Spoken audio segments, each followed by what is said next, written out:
ನಮಸ್ಕಾರ. ವನಜಾ ಮಲ್ನಾಡ್ ಬಂದಾಯಿತು, ಹೊಸ ವಿಡಿಯೋ ತಂದಾಯಿತು. ಬನ್ನಿ ಇವತ್ತು ಅಗ್ನಿಸಾಕ್ಷಿ ಸೀರಿಯಲ್ಲು ಹೇಗೆ ಮೂವ್ ಆಗ್ತಿದೆ, ಏನು ಸ್ಟೋರಿ ನೋಡೋಣ. ಅದಕ್ಕಿಂತ ಮುಂಚೆ ನನ್ನ ವಿಡಿಯೋಕ್ಕೆ ಸಬ್ಸ್ಕ್ರೈಬ್ ಮಾಡಿಲ್ಲ ಅಂದರೆ ದಯವಿಟ್ಟು ಸಬ್ಸ್ಕ್ರೈಬ್ ಮಾಡ್ಕೊಳ್ಳಿ, ಹಾಗೆ ಒಂದು ಲೈಕ್ ಕೊಡಿ.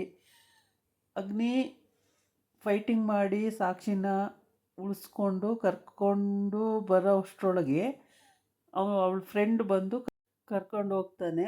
ಆಮೇಲೆ ಅಲ್ಲಿ ಕರ್ಕೊಂಡೋಗಿ ಒಂದು ಕಡೆ ನಿಲ್ಲಿಸಿ ಬೈಕಲ್ಲಿ ಆವಾಗ ಜ್ಯೂಸ್ ಎಲ್ಲ ತಂದು ಕೊಡ್ತಾನೆ.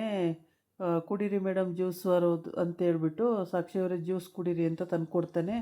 ಆಮೇಲೆ ಜ್ಯೂಸ್ ಕುಡಿದು ಅವಳು ಹೇಳ್ತಾಳೆ, ನನ್ನನ್ನು ಕೆಲಸದಿಂದ ತೆಗೆಸ್ಬೇಕು ಅಂತ ತುಂಬ ಪ್ರಯತ್ನ ಪಡ್ತಾ ಇದ್ದಾರೆ, ಇದು ಇನ್ಯಾರು ಅಲ್ಲ, ಅವರೇ ಮಾಡಿರೋ ಕೆಲಸ ಅಂತೇಳಿ ನಾನಿವತ್ತು ಅರವಿಂದ್ ಸಾರ್ ಮನೆಗೆ ಹೋಗಿ ಅಲ್ಲೇ ಹೇಳ್ತೀನಿ ಅಂತ ಹೊರಡ್ತಾಳೆ ಅಲ್ಲಿಂದ. ಇಲ್ಲಿ ಈ ಗೋಪಿ ಅಗ್ನಿ ಸೀರಿಯಸ್ ಆಗಿ ಮನೆ ಒಳಗೆ ಬಂದಿದ್ದಕ್ಕೆ ಯಾಕೆ ಸರ್ ಹಿಂಗೆ ಸೀರಿಯಸ್ ಆಗಿ ಬಂದರು ಒಳಗಡೆ, ಏನಕ್ಕೋಸ್ಕರ ಹಿಂಗೆ ಬಂದರು ಅಂತೇಳ್ಬಿಟ್ಟು ಅವನು ಬಿಟ್ಟಂಗೆ ನೋಡ್ತಾ ಇರ್ತಾನೆ, ಬಿಟ್ಟು ಬಾಯಿ ಬಿಟ್ಟಂಗೆ. ಆಮೇಲೆ ಅವನಿಗೇನು ಅರ್ಥ ಆಗಿಲ್ಲ ಇನ್ನು. ಅಗ್ನಿ ಬಂದ ತಕ್ಷಣವೇ ಅಲ್ಲಿಗೆ ಅವನ ತಂಗಿನೂ ಕೂಡ ಬರ್ತಾಳೆ. ಅವನ ತಂಗಿ ಮತ್ತು ಗೋಪಿ ಅವ್ರ ಚಿಕ್ಕಪ್ಪ ಎಲ್ಲ ಏನಾಯಿತು ಏನಾಯಿತು ಏನಾಯಿತು ಅಂತ ಕೇಳ್ತಾರೆ. ಆದರೆ ಅವನೇನು ಹೇಳಲ್ಲ. ಬಿಡು ಇಲ್ಲಿ ಪುಟ್ಟಿ ನಾನು ಬರ್ತೀನಿ ಅಂತೇಳ್ಬಿಟ್ಟು ಆ ಕಡೆ ಬಿಟ್ಬಿಟ್ಟು ಅವನು ಸೀದಾ ಅವ್ರ ಚಿಕ್ಕಮ್ಮನ ರೂಮಿಗೆ ಹೋಗ್ತಾನೆ. ಚಿಕ್ಕಪ್ಪನ ರೂಮಿಗೆ ಹೋಗಿ ಅಲ್ಲಿ ಅವನು ನಿಡ್ಕೊಳ್ತಾನೆ ಸರಿಯಾಗಿ. ನೀನೇ ಅಲ್ವೇನೋ ಇದೆಲ್ಲ ಮಾಡಿಸಿದ್ದು ಅಂತೇಳ್ಬಿಟ್ಟು. ನಾನಲ್ಲ ಬ್ರದರ್, ಏನು ನಾನಲ್ಲ ಬ್ರದರು, ನಿನ್ನ ತಲೆ, ನೀನೇ ತಾನೇ ಇದೆಲ್ಲ ಮಾಡಿಸಿರೋದು, ರೌಡಿಗಳನ್ನೆಲ್ಲ ಬಿಟ್ಟು ಸಾಕ್ಷಿನ ಒಡ್ಸಕ್ಕೆ ಮಾಡಿರೋದು ನೀನೇ ತಾನೇ, ನಿಜ ಹೇಳು ಅಂತ ಕುತ್ತಿಗೆ ಹಿಡ್ಕೊತಾನೆ. ಆವಾಗ ಅವ್ರ ಅಮ್ಮ ಓಡೋಗಿ, ಅಗ್ನಿ ಬಿಡೋ ಅಗ್ನಿ ಅವು ಸತ್ತೋಗ್ತಾನೆ, ಬಿಡೋ ಅಗ್ನಿ, ನಿನ್ನ ಹಿಡಿಬೇಡ ಬಿಡೋ ಅಗ್ನಿ ಅಂತೇಳಿ ಏನು ಹಿಂಸೆ ಕೊಟ್ಟು ಬಿಡಿಸ್ತಾಳೆ. ಆವಾಗ ಸುಮಾರು ಹೊತ್ತು ಅವ್ನು ಬಿಡೋದೇ ಇಲ್ಲ, ಅಷ್ಟು ಸಿಟ್ಟು ಬಂದಿರುತ್ತೆ ಅವನಿಗೆ. ಆಮೇಲೆ ಆ ಸಾಕ್ಷಿಗೋಸ್ಕರ ನೀನೇನು ಬ್ರೋ ಇಷ್ಟೊಂದು ಇದು ಮಾಡ್ತಿದ್ದೀಯ ಅಂದಾಗ ಅವಳಿಗೂ ಸರಿ ಬೈತಾನೆ ತಂಗಿಗೆ. ಇವನೇ ಮಾಡಿರೋದು ಅಂತ ಗೊತ್ತಾಗಿದೆ. ಆಮೇಲೆ ಅವಳೇ ಸಾಕ್ಷಿನೇ ಆ ಥರ ರೌಡಿಗಳು ಬಿಡಿಸಿದ್ದು ಮಾಡಿರ್ಬೋದೇನೋ, ಬೇರೆ ಯಾರೋ ಮಾಡಿಸಿರ್ಬೋದೇನೋ, ಇವನ ಮೇಲೆ ಯಾಕೆ ಡೌಟ್ ಬಂತು ನಿನಗೆ ಅಗ್ನಿ ಅಂತ ಎಲ್ಲ ಕೇಳ್ತಾಳೆ ಅವಳು ಚಿಕ್ಕಮ್ಮ.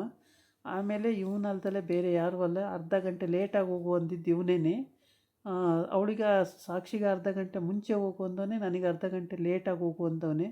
ನಾನು ಹೆಂಗೋ ಬೇಗ ಹೋಗಿದ್ದಕ್ಕೆ ಪರವಾಗಿಲ್ಲ, ಇಲ್ಲ ಅಂದರೆ ಅವಳ ಕತೆ ಏನಾಗ್ತಿತ್ತು, ಇಂಥ ಕೆಲಸ ಮಾಡಿದ್ದಾನೆ ಇವನು ಅಂತೇಳ್ಬಿಟ್ಟು ಬೈತಾ ಇರ್ತಾನೆ. ಸರಿ ಅಗ್ನಿ ಕೂತು ಮಾತಾಡೋಣ, ಬಿಡು ಅಗ್ನಿ ಅಂತ ಅವ್ರ ಚಿಕ್ಕಮ್ಮ ಭಾಳ ಬಲವಂತ ಮಾಡಿ ಬಿಡಿಸ್ತಾಳೆ. ಬಿಡಿಸಾದ್ಮೇಲೆ ನೋಡು, ಈಗಲಿಂದ 24 ಗಂಟೆ ಟೈಮ್ ಕೊಡ್ತೀನಿ. ಆ 24 ಗಂಟೆಯಲ್ಲಿ ಯಾರು ಮಾಡಿರೋದು ಏನು ಕತೆ ಅನ್ನೋದು ನನಗೆ ರಿಪೋರ್ಟ್ ಬರಬೇಕು. ಸಾಕ್ಷಿಗೆ ಅಟ್ಯಾಕ್ ಮಾಡಿದ್ದು ಯಾರು ಅಂತ ನನಗೆ ಗೊತ್ತಾಗಬೇಕು ಅಂತ ಹೇಳ್ಬಿಟ್ಟು ಅಲ್ಲಿಂದ ಅವನು ಹೋಗ್ತಾನೆ. ಅಲ್ಲಿಂದ ಹೋದ್ಮೇಲೆ ಅಷ್ಟೊತ್ತಿಗೆ ಸಾಕ್ಷಿ ಮನೆ ಒಳಗೆ ಬರ್ತಾ ಇರ್ತಾಳೆ. ಅವ್ರ ಮನೆಗೇ ಬಂದು ತಕ್ಷಣ ಅರವಿಂದ್ ಸಾರ್ ಇಲ್ವಾ ಅಂತ ಕೇಳ್ತಾಳೆ. ಆವಾಗ ಅವ್ರ ಮಗಳು ಪುಟ್ಟಿ ಹೇಳ್ತಾಳೆ, ಇಲ್ಲ ಇದ್ದಾರೆ, ಬಾ ಸಾಕ್ಷಿ ಅಂತ ಹೇಳ್ತಾಳೆ. ಆಮೇಲೆ ಇವಳು ಒಳಗಡೆ ಬಂದು ನಿಂತಿರ್ತಾಳೆ. ಅಷ್ಟೊತ್ತಿಗೆ ಅರವಿಂದ್ ಸಾರು ಮತ್ತು ಅವ್ರ ಹೆಂಡ್ತಿ ಇಬ್ಬರು ಬರ್ತಾರೆ. ಅವರಿಬ್ಬರು ಬಂದಾಗ, ಸರ್ ಏನಮ್ಮ ಸಾಕ್ಷಿ ಆಯ್ತಾ ಹೋಗಿದ್ದ ಕೆಲಸ ಅಂತ ಹೇಳ್ತಾರೆ. ಅವಳು ಹೇಳಬೇಕು ಅನ್ನೋಷ್ಟರೊಳಗೆ ಫ್ರೆಶ್ ಅಪ್ ಆಗು, ಆಮೇಲೆ ಸುಸ್ತಾಗ್ಬಿಟ್ಟಿದೆಯಾ, ಆಮೇಲೆ ಮಾತಾಡೋಣಂತೆ, ನನಗೊಂದು ಅರ್ಜೆಂಟ್ ಕಾಲ್ ಪಿಕ್ ಮಾಡಬೇಕು ಅಂತ ಹೇಳ್ತಾರೆ.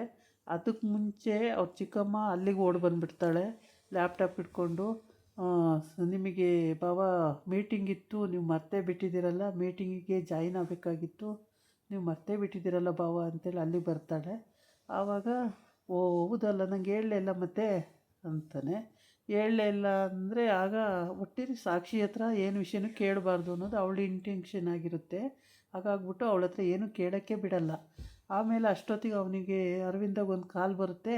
ಆ ಕಾಲನ್ನು ಪಿಕ್ ಮಾಡಿ ಬಂದು ನಿನ್ನ ಹತ್ರ ಮಾತಾಡ್ತೀನಮ್ಮ, ನೀನು ಅಷ್ಟೊತ್ತಿಗೆ ಫ್ರೆಶ್ ಅಪ್ ಆಗಿ ಬಾ ಅಂತ ಹೇಳ್ಬಿಟ್ಟು ಆ ಕಾಲು ಪಿಕ್ ಮಾಡೋಕ್ಕೆ ಹೋಗ್ತಾನೆ ಅರವಿಂದ. ಆವಾಗ ಸಾಕ್ಷಿನ ಕರ್ಕೊಂಡೋಗಮ್ಮ, ಅವಳು ಫ್ರೆಶ್ ಅಪ್ ಆಗಲಿ ಅಂತ ಹೇಳಿರ್ತಾನೆ. ಕರ್ಕೊಂಡೋಗಿ ಫ್ರೆಶ್ ಅಪ್ ಆಗೋಕ್ಕೆ ಅವಳಿಗೆ ಬಾತ್ರೂಮೆಲ್ಲ ತೋರಿಸಿ ಟವಲ್ ಕೊಡ್ತಾಳೆ. ಆಮೇಲೆ ಅಲ್ಲಿ ಆಗಿದ್ದೆ ಏನೇನು ಆ ಥರ ಬಾಯಿಗೆಲ್ಲ ಹಿಡಿಯಕ್ಕೆ ಬಂದಿದ್ದು, ಇದು ಕರ್ಚಿಪ್ಪನ್ನ ಇದೆಲ್ಲ ಅವಳಿಗೆ ನೆನಪು ಬಂದು ಅದನ್ನೆಲ್ಲ ತುಂಬಾ ಗಾಬರಿ ಪಟ್ಕೊಂಡು ಅದು ಇದು ಯಾಕೆ ಹಿಂಗಾಯಿತು ಅದು ಯಾಕೆ ಹಂಗಾಯಿತು ಅಂತ ಅವಳು ಮನಸ್ಸಲ್ಲಿ ಲೆಕ್ಕಾಚಾರ ಮಾಡ್ತಾಯಿರ್ತಾಳೆ. ಆವಾಗ ಲೆಕ್ಕಾಚಾರ ಮಾಡುವಾಗ ಅವಳಿಗೆ ಏನೂ ಅಂದಾಜು ಆಗಲ್ಲ, ಯಾರು ಕಳಿಸಿರ್ಬೋದು ಏನು ಕತೆ ಅಂತೇಳಿ. ಅಗ್ನಿ ಮೇಲೆ ಅವಳಿಗೆ ಅನುಮಾನ ಇರುತ್ತೆ, ಬೇರೆ ಯಾರ ಮೇಲೂ ಅನುಮಾನ ಬಂದಿರಲ್ಲ, ಅಗ್ನಿ ಮೇಲೆ ಅನುಮಾನ ಇರುತ್ತೆ. ಆದರೆ ಇವನೇ ಮಾಡಿದ್ದು ಅಂತೇಳಿ ಈ ಅಗ್ನಿಗೆ ಅವನು ಚಿಕ್ಕಮ್ಮನ ಮಗನ ಮೇಲೆ ಅನುಮಾನ ಬಂದಿರುತ್ತೆ. ಹಂಗಾಗಿ ಮಾಡಿರೋದು ಅವನೇ, ಅವನ ಮೇಲೆ ಅನುಮಾನನೂ ಬಂದಿದೆ. ನೀನೇ ಅಂತ ಗೊತ್ತಾದರೆ ನಿನ್ನ ಸುಮ್ಮನೆ ಬಿಡಲ್ಲ ಅಂತ ಎದುರಿಸಿ ಹೋಗಿರ್ತಾನೆ. 24 ಗಂಟೇಲಿ ನನಗೆ ರಿಪೋರ್ಟ್ ಬರಬೇಕು ಅಂತೇಳಿ. ಆಗ ಸರಿ ಅಂತೇಳಿ ಒಪ್ಕೊಂಡಿರ್ತಾನೆ, 24 ಗಂಟೇಲಿ ರಿಪೋರ್ಟ್ ಕೊಡ್ತೀನಿ ಅಂತೇಳಿ.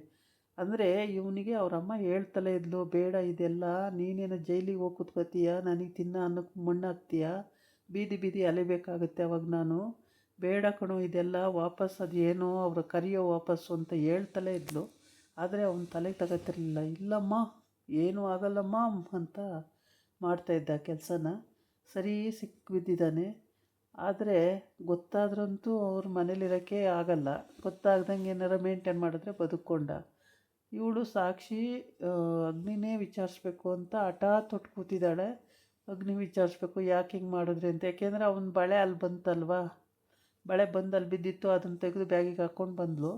ಹಂಗಾಗ್ಬಿಟ್ಟು ಅಗ್ನಿನೇ ವಿಚಾರಿಸ್ಬೇಕು ಅಂತ ಅಂದ್ಕೊಂಡಿದ್ದಾಳೆ. ಅವನ ತಂಗಿ ಹತ್ರನೂ ಏನೂ ಹೇಳಿಲ್ಲ ಇನ್ನೂ. ಏನಾರು ಹೇಳಬೇಕು ಅಂತ ಅಂದರೆ ಅಲ್ಲಿಗೆ ಏನಾರು ಇನ್ನೊಂದು ಅಡೆತಡೆ ಬರ್ತಾಯಿದೆ, ಹಾಗಾಗಿ ಏನೂ ಹೇಳೋಕ್ಕೆ ಹೋಗಿಲ್ಲ.